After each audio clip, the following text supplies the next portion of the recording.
एक गांव में एक निर्धन जुलाहा दाम्पत्य रहता था। जुलाहे का नाम था सुंदर और उसकी पत्नी का नाम था लीला। दोनों पति पत्नी अत्यंत परिश्रमी थे।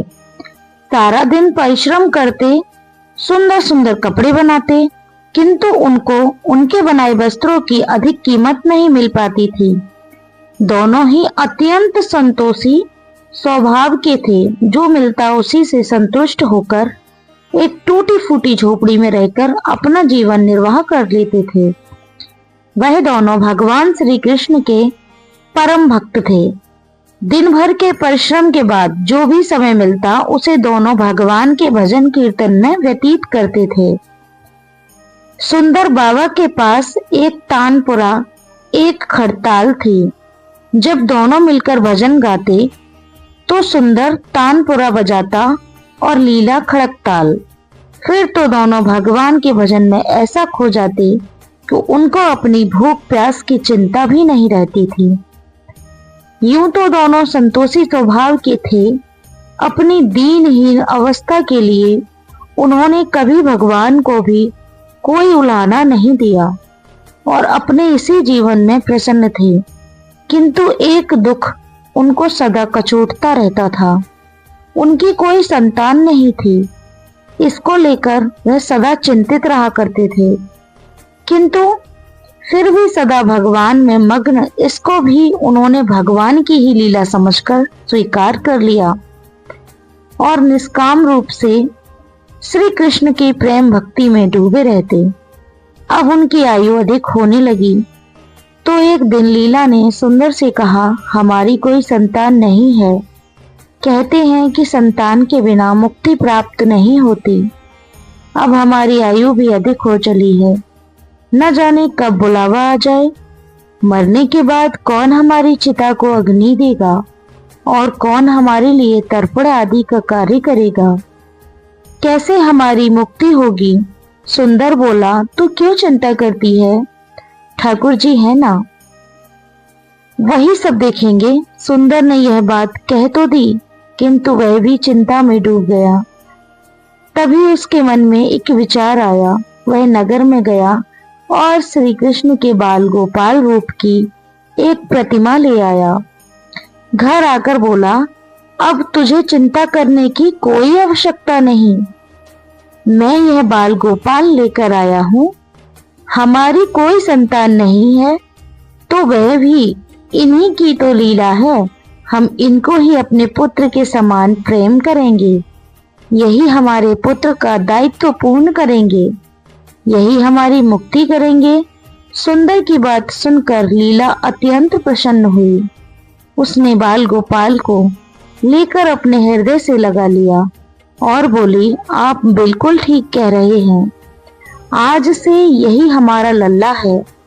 दोनों पति पत्नी ने घर में एक कोना साफ करके वहां एक स्थान बनाया और एक चौकी लगाकर उस पर बाल गोपाल को विराजमान किया। जब से जुलाहा दाम्पत्य का नियम हो गया, वह प्रतिदिन बाल गोपाल को स्नान कराते, उसको धुले वस्त्र पहनाते, अपनी संतान की तरह उनको लाड लड़ाते, उन्हीं के सामने बैठकर भजन कीर्तन करते और वहीं सो जाते। अपने हाथ से बाल गोपाल के लिए सुंदर वस्त्र बनाता और उनको पहनाता। इसमें उनको बड़ा आनंद आता। धीरे धीरे दोनों बाल गोपाल को अपनी संतान के समान ही प्रेम करने लगे। लीला का नियम था कि वह प्रतिदिन अपने हाथों से अपनी लल्ला को भोजन कराती, तब स्वयं भोजन करती। लल्ला को भोजन कराते समय उसको ऐसा ही प्रतीत होता मानो अपने पुत्र को ही भोजन करा रही हो। उन दोनों के निश्चल प्रेम को देखकर करुणा निधान भगवान अत्यंत प्रसन्न हुए और उन्होंने अदृश्य रूप में आकर स्वयं भोजन खाना आरंभ कर दिया। लीला जब प्रेम पूर्वक बाल गोपाल को भोजन कराती तो भगवान को प्रतीत होता मानो वो अपनी माँ के हाथों से भोजन कर रहे हैं। उनको लीला के हाथ से प्रेम पूर्वक मिलने वाले हर कौर में माँ का प्रेम प्रतीत होता था। लीलाधारी भगवान श्री कृष्ण स्वयं माँ के उस प्रेम लीला के वशीभूत हो गए। किंतु लीला कभी नहीं जान पाई कि स्वयं बाल गोपाल उसके हाथ से भोजन करते हैं। एक दिन कार्य बहुत अधिक होने के कारण लीला बाल गोपाल को भोजन कराना भूल गई। गर्मी का समय था। भरी दोपहरी में दोनों पति पत्नी कार्य करते करते थक गए और बिना भोजन किए सो गए। उनको सोए हुए कुछ देर ही हुई थी। उनको एक आवाज सुनाई दी, माँ, बाबा, मुझको भूख लगी है। दोनों हड़बड़ाकर उठ गए। चारों ओर देखा, आवाज कहाँ से आई, किंतु कुछ दिखाई न दिया। तभी लीला को स्मरण हुआ कि उसने अपनी लल्ला को भोजन नहीं कराया। वो दौड़कर लल्ला के पास पहुंची तो देखा कि बाल गोपाल का मुंह कुमलाया हुआ है। इतना देखते ही दोनों पति पत्नी वहीं उनके चरणों में गिर पड़े। दोनों की आंखों से आंसुओं की धार बहने लगी। लीला तुरंत भोजन लेकर आई और न जाने कैसा प्रेम उमड़ा कि लल्ला को उठाकर अपनी गोद में बिठा लिया और भोजन कराने लगी। दोनों पति पत्नी रोते जाते और लल्ला को भोजन कराते, साथ ही बार बार उनसे अपने अपराध के लिए क्षमा मांगते जाते। ऐसा प्रतीत प्रेम देखकर भगवान अत्यंत प्रसन्न हुए और अंतर्यामी भगवान श्री हरि साक्षात रूप में प्रकट हो गए। भगवान ने अपने हाथों से अपने रोते हुए माता पिता की आंखों के आंसू पोंछे और बोले, प्रिय भक्त, मैं तुम्हारी भक्ति और प्रेम से अत्यंत प्रसन्न हूँ। तुम जो चाहो वर मांग लो, मैं तुम्हारी प्रत्येक इच्छा पूर्ण करूंगा। इतना सुनते ही दोनों भगवान के चरणों में गिर पड़े और बोले, दया निधान, आप हमसे प्रसन्न हैं और स्वयं हमारे सम्मुख उपस्थित हैं। हमारा जीवन धन्य हो गया। इससे अधिक और क्या चाहिए? इससे अधिक किसी भी वस्तु का भला क्या महत्व हो सकता है? आपकी कृपा हम पर बनी रहे, बस इतनी कृपा करें। श्री हरि बोले, यदि तुम चाहो तो मैं तुम्हारे जीवन में संतान के अभाव को समाप्त करके तुम्हें एक सुंदर संतान प्रदान करूंगा। यह सुनते ही सुंदर और लीला एकदम व्याकुल होकर बोले, नहीं भगवान, हमको संतान नहीं चाहिए। उनका उत्तर सुनकर भगवान ने पूछा, क्यों? अपने जीवन में संतान की कमी को पूर्ण करने के लिए ही तो तुम मुझको अपने घर लेकर आए थे। यह सुनकर वो दोनों बोले, प्रभु, हमको भय है कि यदि हमको संतान प्राप्त हो गई तो हमारा मोह उस संतान के प्रति बढ़ जाएगा और हम आपकी सेवा नहीं कर पाएंगे। उनका प्रेम और भक्ति से भरा उत्तर सुनकर करुणा निधान भगवान करुणा से भर उठे और स्वयं भगवान की आंखों से आंसू टपक पड़े।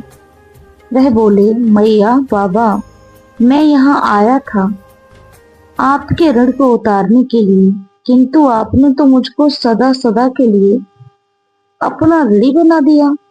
आपके प्रेम का यह ऋण मैं कभी नहीं उतार पाऊंगा। सदा सदा तुम दोनों का ऋणी रहूंगा। तुम्हारे प्रेम से अत्यंत प्रसन्न हूँ। तुमने अपने निर्मल प्रेम से मुझको भी अपने बंधन में बांध लिया है। मैं तुमको वचन देता हूँ कि आज से मैं तुम्हारे पुत्र के रूप में तुम्हारे समस्त कार्य पूर्ण करूंगा। तुमको कभी संतान का अभाव नहीं होने दूंगा। मेरा वचन कभी असत्य नहीं होता। ऐसा कहकर भक्त वत्सल भगवान बाल गोपाल की प्रतिमा में विलीन हो गए। उस दिन से सुंदर और लीला का जीवन बिल्कुल ही बदल गया। उन्होंने सारा काम धंधा छोड़ दिया। सारा दिन बाल गोपाल के भजन कीर्तन और उनकी सेवा में व्यतीत करने लगे। उनको ना भूख सताती थी, ना प्यास लगती थी। सभी प्रकार की इच्छाओं का उन्होंने पूर्ण रूप से त्याग कर दिया।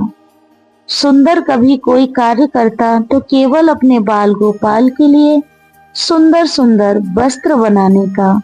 उनके सामने कोई भी परेशानी आती, बाल गोपाल तुरंत ही एक बालक के रूप में उपस्थित हो जाते और उनके समस्त कार्य पूर्ण करते।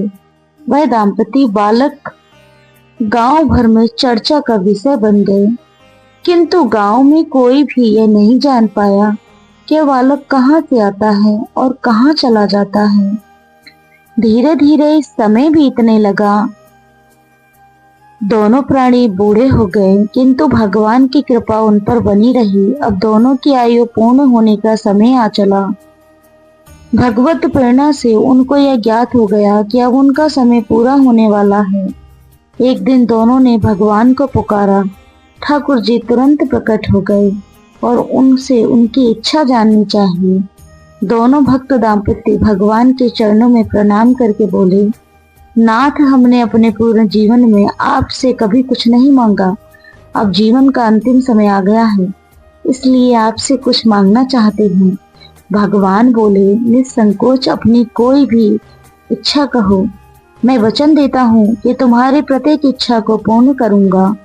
तब बाल गोपाल के अगाध प्रेम में डूबे उस वृद्ध दाम्पति ने कहा, हे नाथ, हमने अपने पुत्र के रूप में आपको देखा है और आपकी सेवा की है।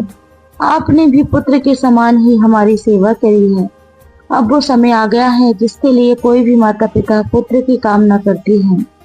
हे दीन बंधु, हमारी इच्छा है कि हम दोनों पति पत्नी के प्राण एक साथ निकलें।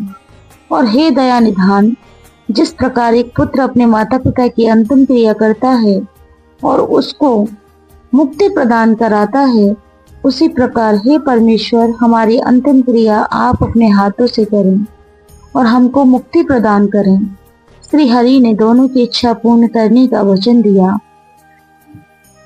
और बाल गोपाल के विग्रह में विलीन हो गए। अंत में वो दिन भी आ गया जब प्रत्येक जीव को यह शरीर छोड़ना पड़ता है। दोनों वृद्ध दाम्पत्य बीमार पड़ गए। उन दोनों की भक्ति की चर्चा गांव भर में थी, इसलिए गांव के लोग उनका हाल जानने के लिए उनकी झोपड़ी पर पहुंचे। किंतु उन दोनों का ध्यान तो श्री हरि में रम चुका था। उनको नहीं पता कि कोई आया भी है। नियत समय पर एक चमत्कार हुआ। जुलाहे की झोपड़ी एक तीव्र और अलौकिक प्रकाश से भर उठी। वहां उपस्थित समस्त लोगों की आंखें बंद हो गईं। किसी को कुछ भी दिखाई नहीं पड़ रहा था। कुछ लोग तो झोपड़ी से बाहर आ गए, कुछ वहीं धरती पर बैठ गए। श्री हरि अपने दिव्य चतुर्भुज रूप में प्रकट हुए। उनकी अप्रतिम शोभा समस्त सृष्टि को आलोकित करने वाली थी। वातावरण में एक दिव्य सुगंध भर गई। अपनी मंद मंद मुस्कान से अपने उन भक्त माता पिता की ओर देखते रहे। उनका यह दिव्य रूप देखकर दोनों वृद्ध अत्यंत आनंदित हुए। अपने दिव्य दर्शनों से दोनों को तृप्त करने के बाद करुणा निधान लीलाधारी समस्त सृष्टि के पालनहार श्री हरि वहीं उन दोनों के निकट धरती पर ही उनके सराहने बैठ गए। भगवान ने उन दोनों भक्तों का सिर अपनी गोद में रखा, उनके शीश पर प्रेम पूर्वक अपना हाथ रखा। तत्पश्चात अपने हाथों से उनके नेत्र बंद किए। तत्काल ही दोनों के प्राण निकलकर श्री हरि में विलीन हो गए। पंच भूतों से बना शरीर पंच भूतों में विलीन हो गया। कुछ समय बाद जब दिव्य प्रकाश का लोप हुआ, सभी उपस्थित ग्रामीणों ने देखा कि वहां ना तो सुंदर था, ना ही लीला थी, ना ही बाल गोपाल थे। शेष थे तो मात्र कुछ पुष्प जो धरती पर पड़े थे, एक और दिव्य सुगंध जो वातावरण में चारों ओर फैली थी। विस्मित ग्रामीणों ने श्रद्धा से उस धरती को नमन किया, उन पुष्पों को उठाकर शीश से लगाया। सुंदर लीला की भक्ति और गोविंद के नाम का गुणगान करते हुए चल दिए। उन पुष्पों को श्री गंगा जी में विसर्जित करने के लिए दोस्तों, यह कहानी कैसी लगी आपको? अगर अच्छी लगी तो कमेंट में जय श्री राधे अवश्य लिखें।